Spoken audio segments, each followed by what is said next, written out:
السلام علیکم ناظرین، میں ہوں سمیع ابراہیم اور آپ کے ساتھ مخاطب ہوں بڑے دو تین اہم جو مسائل ہیں ان پر بات کرنے کے لیے۔ ایک تو آج نریندر مودی اور پریزیڈنٹ ڈونلڈ ٹرمپ نے ہیوسٹن میں ایک اجتماع میں اکٹھے شرکت کی ہے۔ 50,000 سے زائد انڈینز تھے وہاں پر، اور ٹرمپ نے اور مودی نے دونوں نے تقاریر کی ہیں۔ وہ تقاریر میں جو بات ہوئی ہے وہ آپ لوگوں تک پہنچنا اس لیے ضروری ہے کہ آپ کو اندازہ ہو سکے وہ سننے کے بعد کہ پاکستان اس وقت کہاں پہ کھڑا ہے، پاکستان کے دشمن کیا سوچ رہے ہیں، اور کشمیر کا جو مسئلہ ہے وہ کس طرف ہمیں لے جا سکتا ہے۔ اس کے علاوہ جو پاکستان ڈپلومیسی کر رہا ہے جنیوا میں، ایک ہیومن رائٹس کونسل میں جو اقوام متحدہ کی ایک تنظیم ہے، باڈی ہے، اس میں پاکستان کشمیر کے مسئلے پر ڈسکس کرنا چاہتا تھا، لیکن وہاں پر ہم ریزولیشن نہیں پیش کر سکے۔ اس کی ڈیڈ لائن گزر گئی ہے، کیونکہ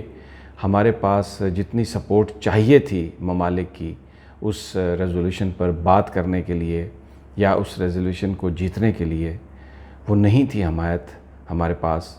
تو باوجود اس کے کہ بڑے دعوے تھے ہمارے منسٹر فار فارن افیئرز کے، ہم نے وہ ڈیڈ لائن مس کر دی ہے۔ یہ ڈیولپمنٹس آپ کے ساتھ شیئر کرنے کا مقصد کوئی مایوسی پھیلانا نہیں ہے، لیکن یہ احساس دلانا ہے اپنے ساتھیوں کو، اپنے ہم وطنوں کو، کہ اس وقت صورتحال کیا ہے، کس طرف جا رہی ہے۔ کیونکہ ہم اگر کبوتر کی طرح آنکھیں بند کر کے بیٹھے رہیں گے تو اس سے جو پرابلم ہے وہ حل نہیں ہوگی۔ ہمیں اپنی کامیابی ناکامیوں کو دیکھنا ہوگا، کہاں پر ناکام ہوئے، کیوں ناکام ہوئے، اور آگے اس کی کیا صورت بن سکتی ہے۔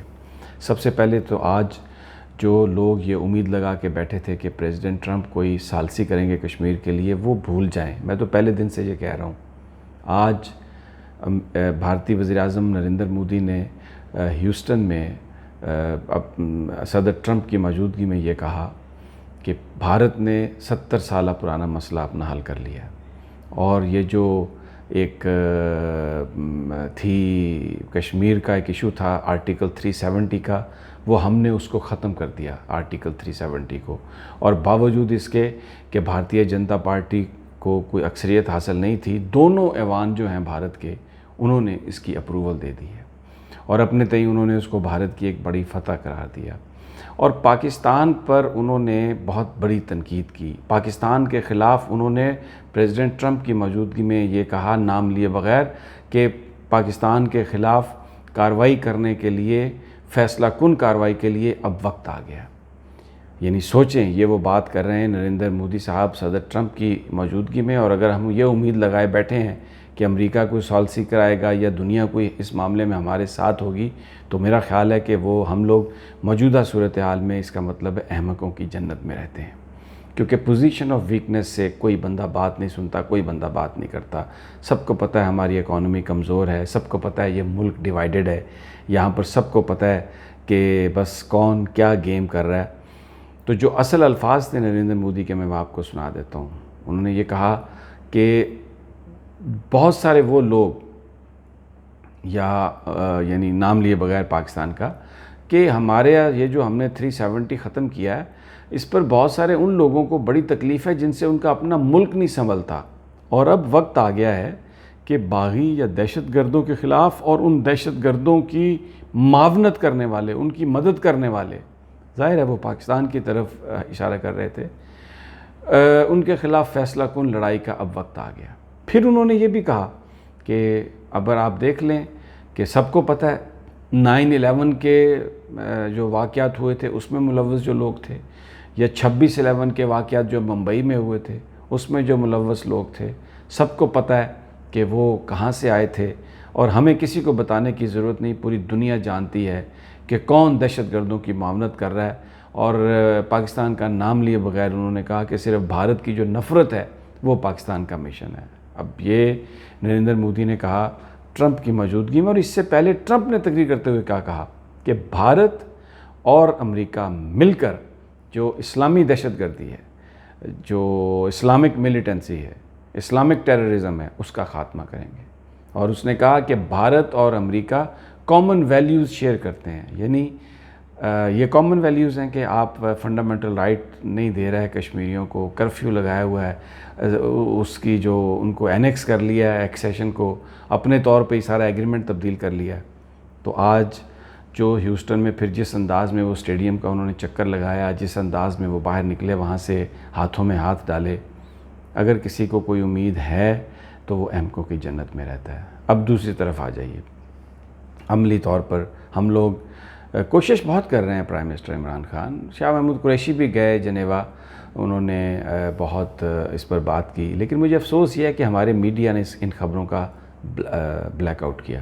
اور میں بہت افسوس سے یہ بات کرتا ہوں۔ ایون میرے کولیگز، مجھے یہ خبر ذرا بعد میں پتہ چلی، جب میں نے ان سے پوچھا تو انہوں نے کہا اس سے پاکستان میں مایوسی پھیلتی، تو میں اس پہ بلیو نہیں کرتا۔ خبر جو ہے وہ انفارمیشن جو ہے وہ لوگوں تک پہنچنا بہت ضروری ہے، کیونکہ لوگوں کو یہ پتہ چل سکے کہ ہو کیا رہا ہے۔ یہ لوگوں کا رائٹ ہے اور یہ ہماری مورل ابلیگیشن ہے، ہمارا یہ فرض ہے۔ اب جنیوا میں 9 سپٹمبر سے 27 سپٹمبر تک اقوام متحدہ کی ہیومن رائٹس کونسل کا اجلاس ہے۔ 19 تاریخ تک ہم نے اپنا ڈرافٹ دینا تھا کشمیر کے حوالے سے۔ شاہ محمود قریشی صاحب نے یہ کہا بھی تھا کہ ہمیں جو ریکوائرڈ ووٹ ہیں وہ ہمیں مل جائیں گے، لیکن وہاں پر ہم قرارداد پیش جو ڈرافٹ ہے وہی سبمٹ نہیں کر سکے، اس لیے کہ ہمارے پاس اتنی سپورٹ نہیں تھی، اتنے جو ممالک جن کے ووٹ درکار تھے وہ ہمارے پاس نہیں تھے، اس لیے ہم نے یہ نہیں کیا۔ اور یہ 1994 میں بھی ہمارے ساتھ ایسا ہوا تھا، تب پرائم منسٹر محترمہ بے نظیر بھٹو بھی جنیوا میں گئی تھیں، اور وہ بھی اس معاملے پر اس وقت بھی وہ جو ایک ایشو تھا اس پر پاکستان ہیومن رائٹس کونسل میں وہ ایک خاتون کا معاملہ تھا، بڑا مشہور معاملہ تھا، اور اس میں ریزولیشن ہم دینا چاہتے تھے۔ تو بھارت وہاں پر وہ لوگ بھی آ گئے، اٹل بہاری واجپئی بھارت کی طرف سے آ گئے، اور وہاں پر اس وقت غالباً نرسمہا راؤ کی گورنمنٹ تھی یا منموہن سنگھ کی، مجھے یہ نہیں پتہ، لیکن اٹل بہاری واجپئی اس ڈیلیگیشن کو لیڈ کر رہے تھے، اور پھر پاکستان نے لاسٹ ٹائم پہ وہ ودرا کر لی تھی، وہ جو ڈرافٹ ریزولوشن ہے وہ پیش نہیں کیا تھا۔ ابھی بھی اس وقت تو بڑی سنگین صورتحال ہے، اس وقت تو کرفیو ہے وہاں پر، اور جو ایکسیشن تھا اس کو انیکسیکشن میں انہوں نے تبدیل کر لیا، اور یہ جو انیکس کیا ہے وہ یک طرفہ طور پہ کیا ہے۔ آج یعنی تقریباً 50 دن ہو گئے ہیں وہاں پر، نہ کھانے کو ہے نہ پینے کو ہے، لوگوں کو مارا پیٹا جا رہا ہے، اور پاکستان اور بھارت کے درمیان شدید تعلقات اس وقت کشیدگی پر ہیں، لیکن دنیا ابھی بھی پاکستان کشمیریوں کے ساتھ جانے کے لیے تیار نہیں ہے، اور بہت سارے جو ممالک ہیں وہ اس حوالے سے تعامل کا اظہار کر رہے ہیں، اس حوالے سے وہ تھوڑی ہیزیٹیشن کا شکار ہیں۔ یہ باتیں میں آپ کے ساتھ اس لیے گوش گزار کر رہا ہوں کہ یہ چیلنجز ہیں پاکستان کے، اور پوری قوم کو اکٹھا ہونا ہے، پوری قوم کو ایک ہونا ہے، گورنمنٹ کو ہمیں سپورٹ کرنا ہے، لیکن میں التجا کرتا ہوں اپنی گورنمنٹ سے کہ وہ ایک ریٹورک پر نہ جائے، جو حقائق ہیں وہ لوگوں کے سامنے رکھے۔ اب 19 تاریخ ڈیڈ لائن تھی، ہم نہیں دے سکے، دنیا کا ورلڈ کانشیس ہم نہیں، اس حوالے سے ہم اپنی جو مطلوبہ حمایت ہے وہ نہیں حاصل کر سکے، تو بھی یہ ہمارا فرض ہے، گورنمنٹ کا بھی اور میڈیا کا بھی فرض ہے، خاص طور پر نیشنل میڈیا کا یہ فرض تھا کہ وہ اس بات کو بتاتے، قوم کو بتاتے کہ یہ مشکلات ہیں، تاکہ ایک ہمارے اندر سے پریشر اٹھتا، اپوزیشن کی جماعتوں پر بھی پریشر آتا، گورنمنٹ پر بھی پریشر آتا کہ سب مل کر کام کریں۔ اور اس وقت یہ جو پالیٹکس ہے، ہم جو ڈومیسٹک پالیٹکس میں پھنس کر الجھ کر یہ سب کچھ کر رہے ہیں، یہ ہمیں اس سے ہٹ کر تو سوچنا ہوگا۔ آنے والے اگلے 5 7 10 دن بہت اہم ہیں دوستو، اور میں آپ کے ساتھ ان ٹچ رہوں گا، اور میں آپ کو تمام تازہ ترین خبریں دیتا رہوں گا، جو بھی ہمارے پاس ہوا سچ بتائیں گے آپ کو۔ جاتے جاتے ایک یہ بات بتا دوں کہ مجھے حیرت ہے کہ یونائٹڈ نیشن میں کشمیر کا معاملہ ڈسکس کرنا ہے، اور وہاں پر پینڈنگ تھا، جو پریس منسٹر تھے پاکستانی مشن میں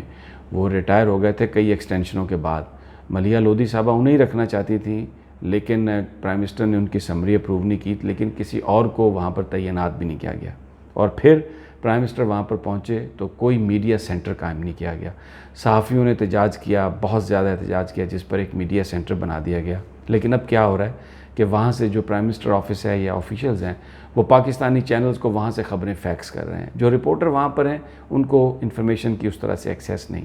چھوٹے چھوٹے یہ معاملات ہیں جن کی ٹیک کیئر کرنا، جن کو حل کرنا بہت ضروری تھا۔ نریندر مودی 200 صحافیوں کو اپنے ساتھ لے کے گئے ہیں، ایکسیلنٹ ان کے ساتھ وہاں پر ان کا پریس روم ہے، ان کی ایکسیس ہے، امریکن میڈیا کے ساتھ مل کر وہ اپنا کیس لڑ رہے ہیں، اور ہم وہاں پر کچھ بھی نہیں کر رہا ہے. بڑی افسوسناک صورتحال ہے, اور ایسی صورتحال میں لوگوں کو صحیح انفارمیشن پہنچانا بہت ضروری ہے. 71 میں بھی لوگوں کو یہ خبر ایک دھماکے کی طرح معلوم ہوئی تھی کہ پاکستان نے وہاں پر اب ایسٹ پاکستان جو ہے وہ ہمارے ساتھ نہیں رہا اور وہاں پر بھارت نے قبضہ کر لیا ہے.